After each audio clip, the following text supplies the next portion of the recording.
5절의 말씀을 저와 여러분이 함께 읽겠습니다. 열둘 중에 하나인 가롯이라 부르는 유다에게 사탄이 들어가니 이에 유다가 대제사장들과 성전 경비장들에게 가서 예수를 넘겨줄 방도를 의논하매 그들이 기뻐하여 돈을 주기로 언약하는지라. 아멘. 예수님이 이 땅 가운데서 공생의 사역을 하실 때 그 주님의 말씀을 듣고 준행하는 제자들과 수많은 무리도 있었지만 그 반대편에서 예수님을 비방하고 조롱하고 또 험담하는 그런 사람들이 있었죠. 바로 종교 제사장, 종교 지도자들이었습니다. 그들의 마음에는 시기와 질투가 너무나도 컸고 그 마음이 결국은 예수님을 죽일 음모로 나타났던 겁니다. 그 음모의 중심 가운데 오늘 우리가 읽었던 한 인물이 등장하죠. 가룟 유다입니다. 그는 주님을 배신하기로 마음을 먹었습니다. 자, 내용 관찰 일본어로 내용을 들어갑니다. 가룟 유다가 예수님을 배신할 마음을 먹은 시기는 언제입니까? 6월절이 되어 대제사장을 찾아가 예수님을 넘겨주기로 했던 것이죠. 2번입니다. 예수님께서 6월절을 보내기 위해 제자들에게 무엇을 명령하십니까? 십자가에서 주님께서 달리시기 전 제자들과 마지막 그 6월절을 보내고 만찬을 보내시기 위해 주님은 객실을 찾았습니다.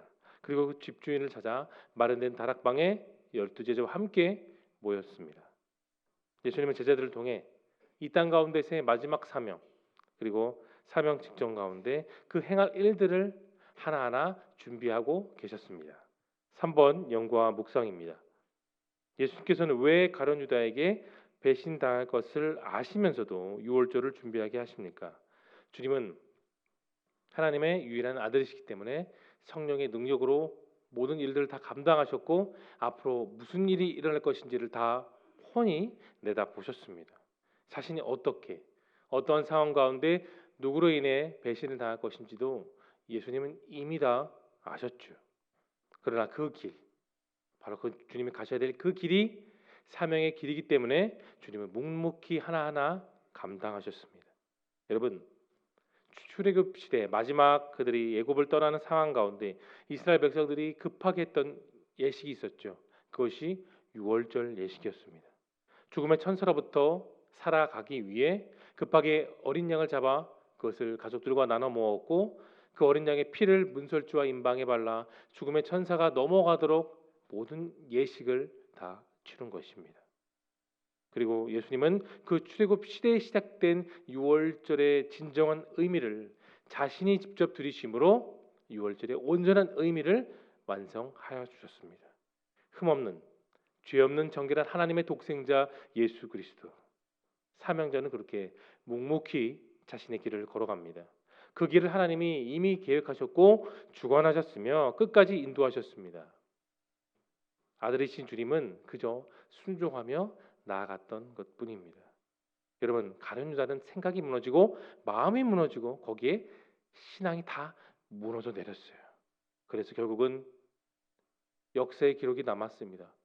기쁜 기록이 아니라 저주의 기록으로서 예수님 판 장본이 되었습니다. 주님은 그렇게 말했죠. 차라리 그가 태어나지 않았으면 좋았을 것이라고 직접 말씀도 하셨죠. 여러분, 기도는 주님과의 대화입니다. 내가 주님께 아뢰고 주님의 그 뜻을 통해 내 삶을 다 채우는 것입니다. 주님의 뜻으로 하나 되는 그 시간이 바로 예배 시간이고 기도의 시간입니다. 사탄도 여러분 아십니까? 우리와 대화를 나누기를 원해요. 그 녀석도 그렇습니다. 사탄과의 대화의 방식을 보면 우리의 생각을 늘 계속해서 유혹하고 하나님의 뜻을 끊고 말씀으로부터 멀어지게 합니다. 늘 언제나요. 예수님이 다시 오실 그날까지 그 마귀는 늘 우리를 유혹합니다. 끊임없이 우리의 생각을 뒤흔들어 죄로부터 더 가까워지도록 죄에 물들도록 우리를 유혹하는 게 사탄입니다. 그러나 여러분, 우리는 주님의 자녀이고 주님의 제자이며 우리는 모두 다 그렇게 부르심을 입은 사명자인 줄로 믿으시길 바랍니다. 주님이 가셨던 것처럼 우리 역시 우리에게 맡겨진 십자가를 지고 나를 부인하며 사명자의 길을 걸어가야 되는 줄로 기억하십시오. 4번 느낀 점을 보겠습니다. 제자의 배신에도 불구하고 하나님의 뜻을 성취하기 위해 묵묵히 자신의 길을 가시는 예수님을 보며 여러분 무엇을 느끼십니까?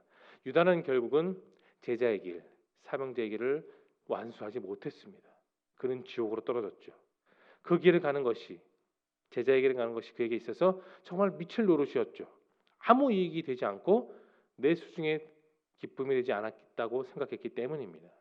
그는 결국 자신을 가장 아껴주시는, 가장 믿어주시는, 가장 사랑해주시는 스승 되신 주님을 배신했습니다.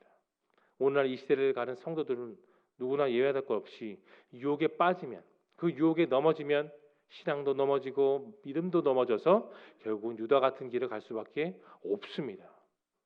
그는 넘어졌죠. 자신의 본능과 또한 욕심에 따라 살아가는 그 길을 택했습니다. 하지만 그 삶의 끝이 무엇이었죠? 저주였고 죽음이었습니다.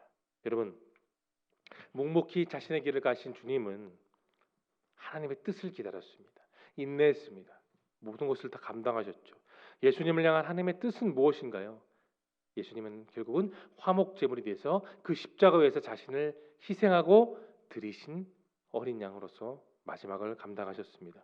그리고 거기서 멈추지 않고 죽음으로 내려가셨다가 하나님은 거기서 그 죽음을 이기게 하시고 부활하셔서 우리 모든 성도들에게, 21세기 살아가는 모든 크리스찬들에게 있어서 여전히 살아있는 증거가 되시고 계십니다.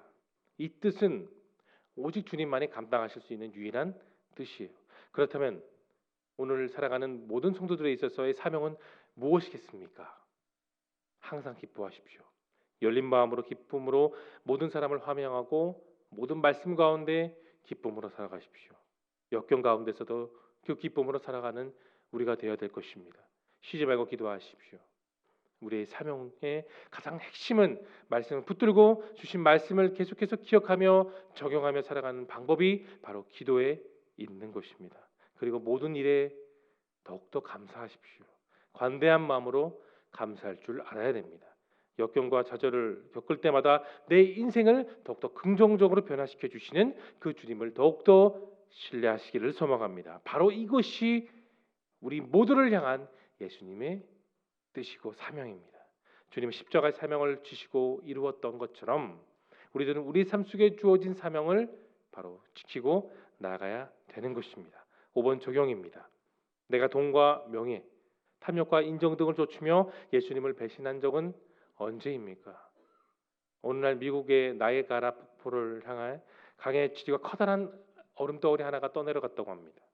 그 얼음덩이 위에 양 한 마리가 죽어서 있었다고 하죠. 그때 그것을 보고 독수리가 한 마리가 내려와 그 사체로 두 발을 움켜쥐었다고 합니다. 그런데 독수리는 폭포가 점점 가까워지는 것을 봄에도 불구하고 그 사실을 잊어버렸습니다. 자신의 큰 날개로 금방 날아오를 거라고 착각했기 때문입니다. 강한 날개를 펴서 한 번만 날개를 치면 쉽게 올라갈 것이라 착각했습니다. 마침내 얼음은 폭포에 다다랐고 독수리는 날개를 펴고 오르려고 했지만 이미 날개는 얼음에 갇혀서 무게가 너무나 무거워 그 날개를 펴고 날 수 없었습니다. 결국 독수리는 양의 사체와 함께 나이아가라 폭포로 떨어져 죽고 말았습니다. 여러분, 탐욕과 집착은 우리의 생각과 이성으로는 결코 이길 수가 없어요. 절대로 우리의 이성과 감각으로는 이길 수 없습니다. 죄악은 비록 작은 것이라 할지라도 계속해서 우리를 집착하고 우리를 붙들고 우리를 결국 넘어지게 만드는 것입니다. 그리고 우리를 죽음으로 몰아갑니다. 우리에게 오직 가난한 마음, 연약한 심령으로 주님을 바라보아야 우리를 일으켜 세워 주십니다. 유다의 전철을 밟고 사는 것이 아니라 예수님 발자취를 따라 살아가는 저와 여러분 모두가 되시길 소망합니다. 마지막 결단을 보겠습니다. 세상의 유혹과 시험에 흔들리지 않고 하나님만 신뢰하기 위해 여러분 오늘 무엇을 결단하시겠습니까? 여러분, 세상 사람들은 예수님을 사랑하는 우리들을 언제나 예의주시하고 있습니다. 그들은 과연 우리가 누구와 함께 살고 있는지를 늘 조망하고 있죠. 내가 오늘 하는 모든 일이 순조로울 때는 말을 꺼내기 쉽지 않습니다. 그러나 어둡고 긴 터널 가운데 어려운 상황 속에 있을 때 우리는 우리와 함께 계신 주님을 더 증거할 수 있습니다. 예수님은 유월절 이후에 붙잡히셨고 고문을 당하셨습니다. 그리고 모진 고통 속에 십자가에 달려 계실 때 많은 유대인들과 로마 병사들 그리고 유대 종교자들은 예수님을 비웃었죠. 그럼에도 주님은 그렇게 묵묵히 가셨습니다.